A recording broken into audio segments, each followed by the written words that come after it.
mature expression. There are two things which are coming into play when you are writing mains. One is thought process. What is going in your head? Are they mature thoughts or immature thoughts? Are they meaningful thoughts? Are they relevant thoughts or not? One is when you are going to express it.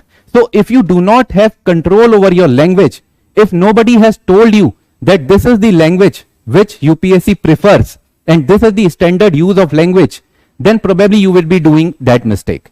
And I would say, do not wait to commit mistake and repeat the year again.